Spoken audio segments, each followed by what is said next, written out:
औज़ु बिल्लाहि मिनश्शैतानिर्रजीम बिस्मिल्लाहिर्रहमानिर्रहीम। चैनल हिकमत और कीमिया 99 के देखने वालों को अस्सलाम वालेकुम वरहमतुल्लाहि वबरकातुहू। दोस्तों, मैं आपका दोस्त हकीम शहाबुद्दीन मुखातिब हूँ और अल्लाह की ज़ात से उम्मीद करता हूँ आप सब भाई खैरियत से होंगे इंशाअल्लाह रहमान। दोस्तों, आज मैं बात करूँगा गठिया बाई के मुताल्लिक। चलिए दोस्तों, आपका वक्त ज़्यादा ज़ाया ना करते हुए चलता हूँ नुस्खे की तरफ। अगर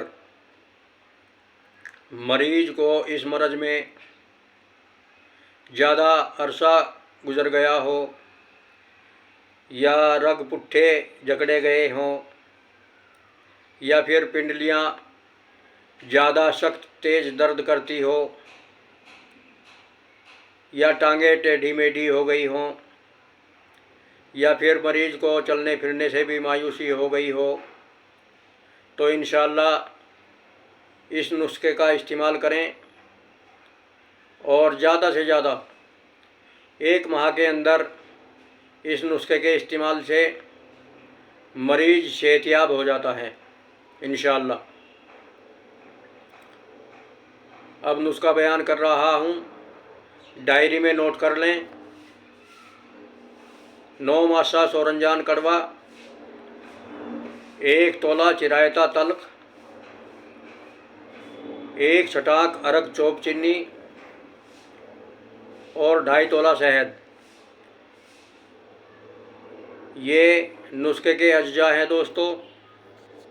इसका जोशिंदा बनेगा और एक तेल बनता है।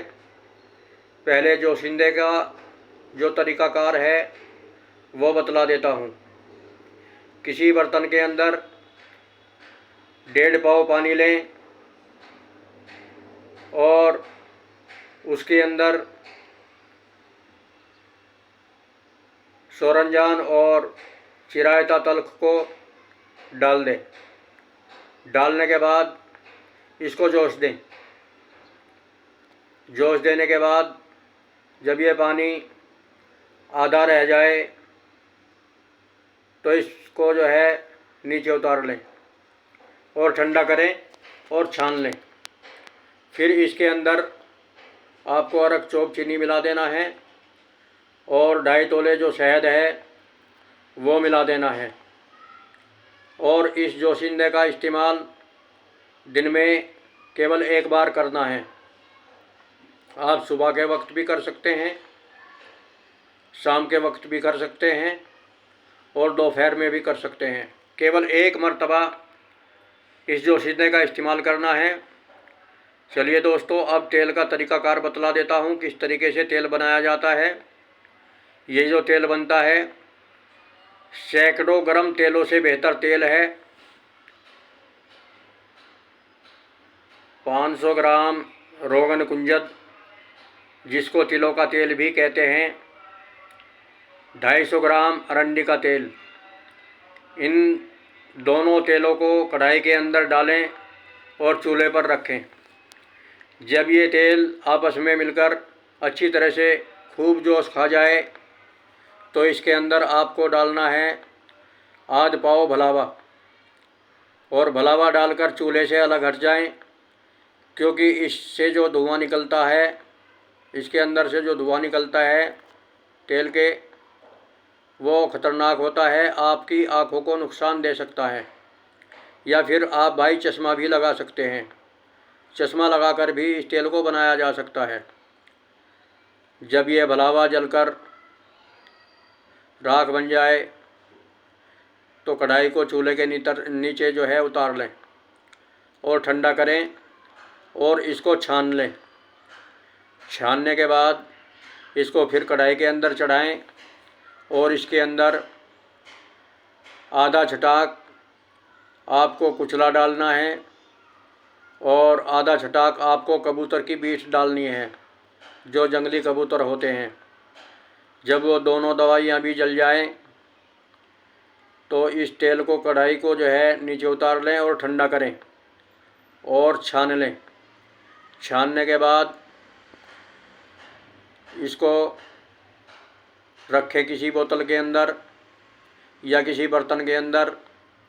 इसके अंदर अब आपको मिलाना है, जितना ये तेल होगा आपका उसके बराबर मिट्टी का तेल डाल लें इसके अंदर, या फिर रोगन तारपीन डाल लें। जो भी तेल आपको टाइम पर मुहैया हो जाए उसी को डाल लें, या रोगन तारपीन या फिर मिट्टी का तेल, और इसको 1 हफ्ते तक रख कर छोड़ दें।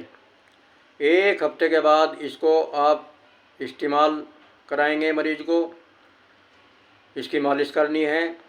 और जो जोशिंदा हमने बताया है पहले, उसको 1 मरतबा पीना है और इस तेल की 1 मरतबा आपको मालिश करनी है मरीज़ के हाथों पैरों पर। इंशाअल्लाह आप देखेंगे कि इस नुस्खे के इस्तेमाल से जो भी भाई इस मरज़ में मुब्तला है 1 माह के अंदर अंदर ठीक हो जाएगा और चलने फिरने लगेगा और इस मरज़ से छुटकारा पा जाएगा, जो गठिया बाई का मरज़ है। जो भी भाई बनाएगा और किसी मरीज़ को इस्तेमाल कराएगा और इस तेल की मालिश करेगा तो इंशाअल्लाह 1 महीने में इस मरज़ से जो है मरीज़ छुटकारा पा जाता है। नुस्खा मैंने मुकम्मल बयान कर दिया है, मैंने नुस्खे में कुछ भी छुपाया नहीं है।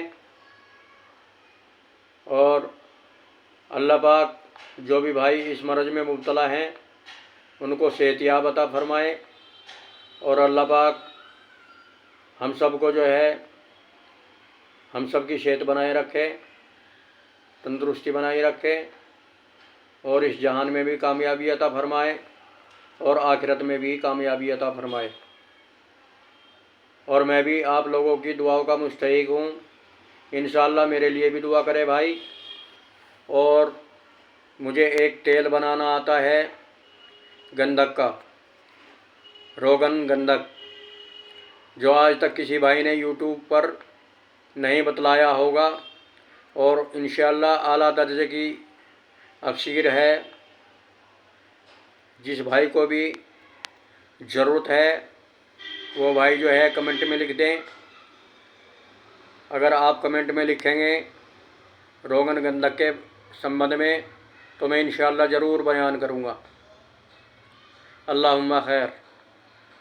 अस्सलामु अलैकुम वरहमतुल्लाहि वबरकातुहू।